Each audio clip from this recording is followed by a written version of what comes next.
Para po kasi sa akin, mahirap tanggapin. Unang-una, maraming salamat at inamin po ninyo na may ghost project. No? That in itself is already a huge admission. Pero itong ghost project po, palagay ko napakaraming tao ang kailangan magbulag-bulagan para magkaroon ng ghost project na ganito po kalaki. No? Kasi billion-billion po ito.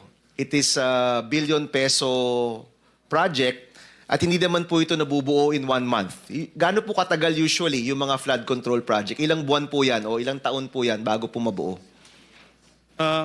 Well, Your Honor, any project for that matter that is included into the National Expenditure Program, we have 2 years actually to 2 implement. years. Yes. So kung may ghost project po kasi, ibig sabihin nun, 2 taon na nagbulag-bulagan po yung mga kasama ho natin. Ano? Kasi it's quite surprising for me. No? Nakikita ho namin sa news na may mga underspec o kulang yung, ano ba tawag doon? Sheet pile ba yun? Kulang ng haba.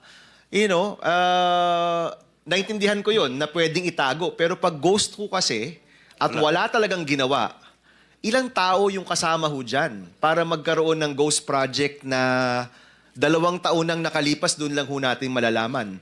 How many people? Is that the whole district? Is that sa head office, sa COA?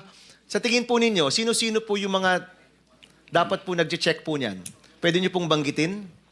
Who are the personnel who have to be involved? Kasi billion-billion po ito, tapos walang nagawa. No? Parang for me, no, ibig sabihin no, napakaraming tao yung kailangan talaga magbulag-bulagan para dito.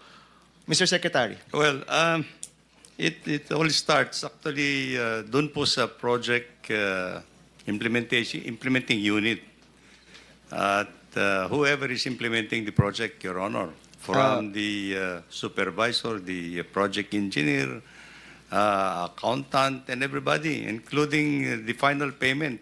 Lahat po yan. Kailangan, kung ghost to, meaning wala talagang nagawa. Tama naman. Kasi actually, at the final analysis, actually, may pipirma ho kung sino yung pipirma, accountable for pipirma kung sino na nabayaran yung project na ghost project.